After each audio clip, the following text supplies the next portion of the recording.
On s'était promis de vous proposer un hors-série à ce sujet, un petit robot didactique. C'est Sébastien qui vous en parle dans un bref instant.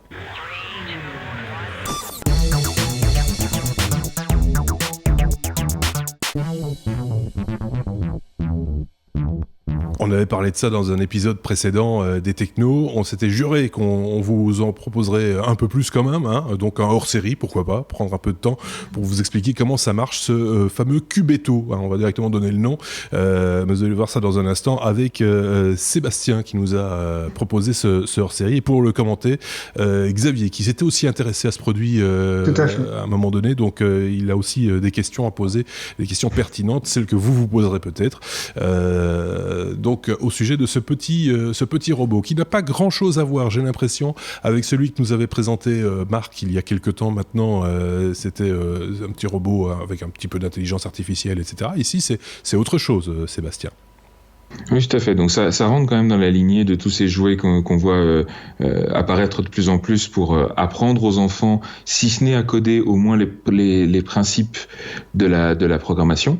Donc c'est quelque chose d'assez intéressant parce que voilà, on le sait, il y a les métiers de l'informatique recrutent, on a besoin de toujours plus d'informaticiens, et au-delà de ça, la partie programmation et la culture logique qui va avec deviennent des compétences transverses qui sont absolument indispensables, au même titre que la lecture, l'écriture ou le comptage. Oui, les maths, le français, c'est ce que j'allais dire, ça fait partie de la culture générale aujourd'hui. Oui. Exactement. Et bon, malheureusement, il y a encore des lacunes à ce niveau-là dans le système éducatif classique, parce que la plupart du temps, les instituts eux-mêmes sont pas forcément formés et sensibilisés à ça. Donc, heureusement qu'il y a des petits jouets comme ça qui nous permettent de prendre les devants avec nos enfants. Alors, il existait déjà pas mal de choses chez Lego, notamment. Ils ont les Mindstorms. Ils viennent de sortir maintenant les Lego Boost, qui sont un kit pour les plus jeunes. Il y a énormément, effectivement, le Cosmo et tous ces petits trucs basés sur des Raspberry ou sur des Arduino, qui rendent les choses un petit peu plus accessibles. Et alors ici, c'est un projet, donc Cubeto, c'était un projet Kickstarter aussi qui a été financé avec succès et qui là propose pour le coup, et ça c'est assez original, d'apprendre les principes de base de la programmation à des enfants très jeunes, puisque ça commence à partir de 3 ans. En tout cas, théoriquement, d'après le packaging, on va dire, d'après le message commercial de la société qui s'appelle Primo Toys. Donc c'est un petit jouet que vous trouvez sur le site primotoys.com. Le site est aussi adapté en français, donc c'est assez facile d'accès. Et alors le jouet, je vais peut-être vous montrer le packaging, montrer à quoi ça peut ressembler. Donc je vais changer. Donc ça se présente comme ceci. Donc c'est la boîte principale. Donc il précise bien que c'est pour les garçons et pour les filles. Il n'y a pas de raison qu'il y ait que les garçons qui apprennent à coder. Et c'est à partir de 3 ans. Donc c'est une petite boîte assez simple. Et alors la façon dont ça se présente ici, vous avez déjà quelques petites instructions, etc., qui expliquent ce qu'il y a dans la boîte et tout ça. Et alors je mets ça de côté. Donc voilà comment ça se présente concrètement. Dans le kit, vous allez retrouver ici ce petit tableau qui est une espèce de clavier en fait, mais adapté aux enfants, où on va pouvoir rentrer les instructions. Je vous montrerai tout à l'heure comment ça fonctionne. Ici, vous avez le Cubeto en lui-même. Donc c'est un petit robot très simple. C'est un petit cube en bois avec en dessous 2 roues. Donc voilà, donc il va pouvoir avancer et tourner sur lui-même. Et puis vous avez quelques petits guides d'instruction avec un exercice, un petit jeu de base. Et le plus important, c'est ce que vous avez dans cette petite poche qui se trouve ici. Je vais essayer de rester dans le champ. Voilà.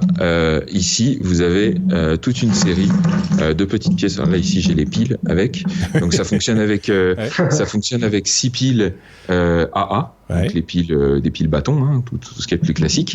Et vous avez toutes ces petites pièces qui correspondent en fait à des instructions de programmation, mais modélisées de manière tactile. Alors, si tu permets, parce que je pense aussi à ceux qui nous écoutent et qui n'ont pas l'image. Je les invite quand même à aller jeter un coup d'œil sur notre chaîne YouTube pour le coup, parce que c'est très visuel. Si vous nous écoutez et que vous ne voyez pas l'image, les petites pièces en question, ce sont des triangles de différentes couleurs, des petits losanges, sont des petites formes. C'est des petites formes géométriques de différentes couleurs, qui, on l'imagine, ont chacune des fonctions différentes. C'est ça. Donc chaque forme et chaque couleur correspond à une instruction différente. D'accord. Donc par exemple les petits coins rouges, c'est pour tourner à droite. Même je sais même plus. Attendez voir. Parce qu'il faut les mettre dans un sens particulier. On ne peut les mettre que dans un sens sur le boîtier. Hein. Il y a un détrompeur. Donc voilà. Ouais. Donc c'est effectivement pour tourner à droite. Les petits coins jaunes, c'est pour tourner à gauche. Ouais. Les petites flèches vertes, c'est pour aller tout droit. Et vous avez une instruction assez particulière, c'est les carrés bleus, qui servent en fait à exécuter une fonction. D'accord. C'est-à-dire à répéter en fait une série d'instructions plusieurs fois dans un programme. D'accord. Et donc le principe, c'est qu'on place ces petites pièces en plastique sur le tableau de commande. On les met dans un ordre particulier et on appuie sur le gros bouton bleu qui se trouve ici. Et comme ce tableau est pairé en Bluetooth avec le cube, et ben le cube va exécuter les instructions qu'on aura mises sur le tableau dans l'ordre où elles se trouvent sur le tableau. D'accord. Donc c'est vraiment c'est très abordable. C'est très, oui, c'est très facile d'accès. On voit que les pièces sont d'une taille, voilà, on va pas non plus, on va pas perdre des petites pièces partout, quoi. Je veux dire, c'est bien pensé, quoi. Voilà. Et donc, à la base, c'est livré avec ce tapis là que vous voyez en dessous, avec des cases. Donc, par exemple, ça permet de dire à l'enfant, voilà, si je veux aller de l'arbre jusqu'au château, et ben comment je peux faire ? Et ben l'enfant va essayer de trouver les bonnes instructions pour faire se déplacer le cube dans le bon sens. Et alors, ce qui est intéressant aussi, et je trouve qu'il est très bien fait, c'est que donc comme je le disais, la communication entre les deux se fait via Bluetooth. Donc on pourrait se dire mais le pairage Bluetooth c'est toujours une galère pas possible. Et ben là ici c'est très simple, vous branchez les deux appareils. La première fois il y a peut-être besoin de mettre d'exécuter une première instruction pour vérifier si ça marche et le pairage se fait tout seul. D'accord. Sans avoir à rentrer des codes, sans avoir à faire des choses compliquées. Et donc là tu nous as fait est-ce que le tien fonctionne par hasard Oui. Alors je vais vous montrer pour vous montrer que ça va pas partir dans tous les sens. Donc ici je vous ai mis un petit programme tout simple, donc je vous le mets dans le bon ordre. Ça va tourner à droite, puis ça va aller tout droit, et puis ça va tourner à gauche, voilà, tout simplement. Et là maintenant, normalement, ils sont pairés. Donc si j'appuie sur le petit bouton, est-ce qu'on voit le cube ? Je le vois en haut, oui, voilà. Voilà, il est ici. Donc je vais essayer de montrer les deux, et j'appuie sur le bouton. Et là, le petit robot, il tourne à droite. Il tourne, il avance.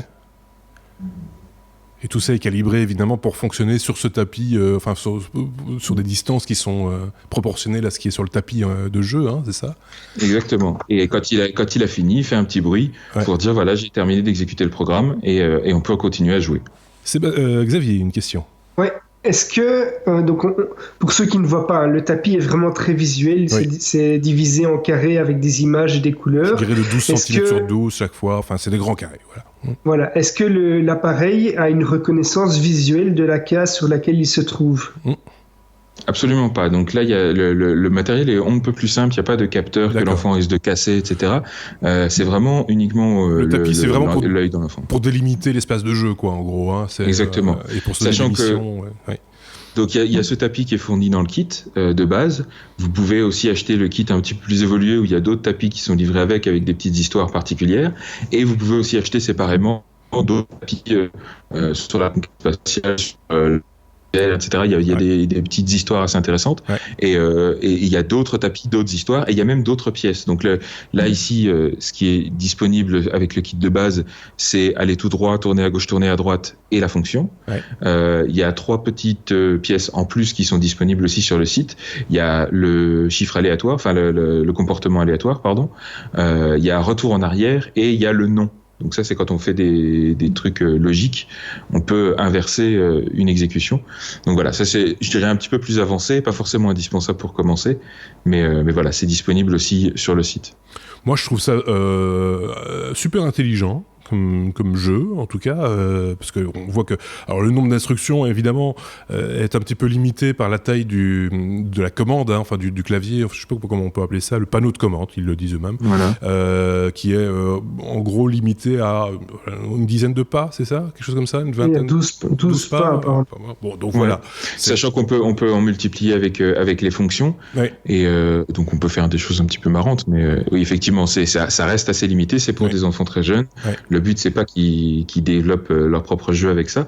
Mais bon, il y a des capacités déjà assez intéressantes qui ont été utilisées. Par exemple, j'ai vu dans certaines classes, puisque c'est quelque chose qui est aussi vendu beaucoup aux écoles, c'est très, au passage, c'est très, je sais pas si ça respecte tous les principes, mais ça fait beaucoup penser aussi à toutes ces activités Montessori qui commencent à se développer beaucoup, puisque c'est très tactile. On touche les choses, on peut les manipuler. C'est du bois, c'est voilà. pas des trucs voilà. C'était un mal, à mon avis, qui vient de passer. C'est du bois, c'est pas du bête plastique, c'est pas un truc qui va se casser tout de suite non plus. C'est incroyablement costaud et c'est vraiment conçu pour être manipulé par des enfants, donc c'est très très bien fait. Et voilà, et c'est même à mon avis assez facile à réparer, parce que par exemple, vous voyez le cube, si vous voulez l'ouvrir, c'est 4 grosses vis et vous pouvez y accéder à ce qu'il y a dedans. Et comme tu le précisais, à juste titre d'ailleurs, au début de la séquence, ça s'adresse aux garçons et aux filles. Alors, on avait appris ça avec Benoît, si je ne dis pas de bêtises, parce qu'il nous avait présenté aussi il y a quelques temps déjà des jouets robots programmables différents de celui-là, mais dans un esprit relativement similaire. Et il y avait eu toute une étude qui avait été réalisée autour de ces robots. Et par exemple, il paraît que les filles n'aiment pas les roues, enfin les petites filles. Et donc il fallait, plutôt que de mettre des roues, ils ont mis des boules ça ressemble plus à des boules qu'à des roues. Et donc ici, je vois qu'ils ont caché les roues, elles sont en dessous, effectivement, les petites roulettes. Donc je pense que ça part du même principe peut-être. C'est vrai, à cet âge-là, on a peut-être des lubies qu'on n'a pas quand on est adulte. Donc voilà, c'est le genre de choses auxquelles il faut des fois penser aussi quand on s'adresse à des jeunes enfants. Xavier. Voilà. Les filles préfèrent les boules. Donc, c'est effectivement une des remarques. C'était pas obligé, mais voilà. C'est ce qui me faisait sourire. Je pensais que c'est pour ça que tu me mettais à l'écran. Mais une des remarques que j'avais, c'était une des raisons pour lesquelles j'avais pas acheté à l'époque le jouet, c'était l'appareil principal. Le bois me semblait un petit peu fragile, mais je suis content d'entendre que c'est pas le cas quand on le voit. Et effectivement, le design est vraiment superbe. C'est vraiment très très joli comme objet. Ouais. C'est bien pensé. Mais une des questions que j'avais, c'est par rapport aux différents tapis. Est-ce qu'il y a des espèces de challenge ou est-ce qu'il y a des missions à remplir pour les enfants ou c'est juste ils vont faire un programme et voir ce que ça fait sur leur tapis? Est-ce qu'il y a des histoires? Est-ce qu'ils les inventent eux-mêmes peut-être aussi? Il y a possibilité d'inventer eux-mêmes des choses. Les tapis sont basés sur des histoires. Donc là, vous avez une histoire très simple qui est livrée avec, mais il est possible de leur raconter des histoires en disant tiens, il passe notre petit héros, il va passer par telle étape et puis par telle étape. Donc tous les tapis sont vraiment orientés autour du storytelling, comme ça, de raconter une histoire et de faire vivre un personnage. Mais il existe aussi, par exemple, il y a des classes que j'avais vues qui se sont amusées à mettre un petit élastique autour du cube avec des feutres sur les côtés. Et donc en faisant descendre les feutres sur une grande feuille de papier, on peut effectivement faire dessiner des choses au robot. C'est des petites activités en plus comme ça qui sont intéressantes. Apparemment, il y a tout un univers, quand on surfe un peu sur le site, c'est primotoys.com, si vous êtes intéressé. Il y a tout un univers comme ça lié, effectivement, ces tapis de jeu. C'est une chouette découverte, vraiment. Xavier? Le kit de base est fourni avec combien de tapis? Le kit de base est fourni avec un seul tapis. Ouais. Ok. Et avec les pièces que j'ai montrées, donc il y en a 16. À savoir que le kit de base fait normalement 219 €. Mais là, en ce moment, il y a une promotion, j'imagine, pour les fêtes, où il n'est plus qu'à 169 €. D'accord. Donc c'est vraiment un bel objet, un beau petit jouet. Puis il y a un kit plus avancé, je crois qu'il est un peu plus cher, forcément, avec plusieurs tapis et avec d'autres pièces. Et avec d'autres histoires aussi, donc qui est aussi disponible sur le site. Belle découverte. En plus, c'est vraiment un très très beau jouet. Moi, je pense qu'en plus, une fois qu'on a montré aux gamins, ils vont s'emparer ils vont s'approprier l'objet très rapidement. Je pense qu'il faudra pas rester très très longtemps à côté d'eux avant de faire des choses. Ils peuvent rien casser en plus, donc c'est vraiment bien pensé, c'est chouette. Tu vas le donner à qui, sans indiscrétion, Sébastien? Alors je vais l'offrir à mon filleul qui vient d'avoir 3 ans, et donc on va tester avec lui, voir si ça fonctionne et si ça prend. Voilà. Sachant que à mon avis au début ça va être surtout faire mumuse à faire avancer le robot comme ça, et puis au fur et à mesure on rajoutera des choses un peu plus élaborées. Ouais. Et forcément je tiens à ce que mon filleul grandisse au moins avec cette culture pour lui, quoi. Bah oui, c'est comme on l'a dit, ça fait partie maintenant de la culture générale et c'est utile, c'est sympa, c'est ludique, c'est tout ce qu'on, on va pas se répéter 10 000 fois, mais c'est tout ça que l'on pense quand on voit ce genre d'objets, des objets dont on vous a déjà parlé par ailleurs, on en a vu d'autres, des chouettes, des moins chouettes, voilà, on essaie de vous présenter aussi ce genre d'objets-là. Ça peut donner des idées aussi à des gens comme nous, adultes, de se dire tiens, je pourrais inventer moi aussi un jeu comme celui-là, pourquoi pas, finalement, de soi-même créer des jeux pour d'autres, ça peut être sympa aussi. Merci en tout cas Sébastien, je sais pas si tu as une conclusion, un truc à ajouter, un truc que tu aurais oublié ou... Non, j'aime beaucoup ce que tu disais par rapport à ce que ça fait aussi, ça sensibilise aussi les parents. Je pense que tout en accompagnant son enfant dans la découverte d'un jeu comme ça, on peut soi-même être amené à se dire mais c'est ça en fait la programmation, peut-être pour aller vers des choses un petit peu plus évoluées avec lesquelles jouer soi-même. Il y a aussi une petite application sur iPad que j'aime bien, que je rappelle toujours, qui est fournie par Apple d'ailleurs, qui s'appelle Playgrounds, je crois. Je pense que c'est ça. Et qui permet aussi de faire avancer, bon là pour le coup un petit personnage virtuel, mais sur un plateau avec du code. Donc si les parents veulent s'y mettre, c'est une bonne transition. Et puis les étapes suivantes, on l'a déjà dit aussi, Arduino, Raspberry Pi, des choses comme ça qui là aussi il existe des kits, mais pour des gens un peu plus, pour des jeunes gens un peu plus évolués, mais qui ont déjà une approche de l'informatique et de la technologie qui est déjà réalisée, de pouvoir aller plus loin. Et là aussi, on essaie d'en parler quand on en a l'occasion. Merci en tout cas, Sébastien, pour cette découverte. C'est Primo Cubetto. Voilà, on l'a dit. N'hésitez pas à commenter, vous aussi, de votre côté, si vous avez vu des choses comparables ou si vous avez vous-même une expérience peut-être avec justement cet objet-là. N'hésitez pas à le partager avec la communauté en commentaire de cette vidéo ou sur notre blog lestechno.be. Merci également à Xavier. Je sais pas si ça t'a décidé du coup à... Écoute, moi je suis vraiment ravi d'avoir un retour d'expérience d'un utilisateur qui l'a testé, parce que c'est un objet qui m'avait vraiment très fort intéressé lors du Kickstarter. J'ai pas osé franchir le pas, d'une part parce que le prix à l'époque était quand même plus élevé que celui-là. J'avais quelques doutes sur la solidité de l'objet, mais je trouve que c'est vraiment une très belle entrée sur la programmation, et je pense que ça pourrait être une première étape sympa pour donner justement cette logique d'abord des séquences et des boucles aux enfants avant de les faire passer sur un truc plus complexe comme Scratch ou autre. Donc c'est franchement une belle découverte.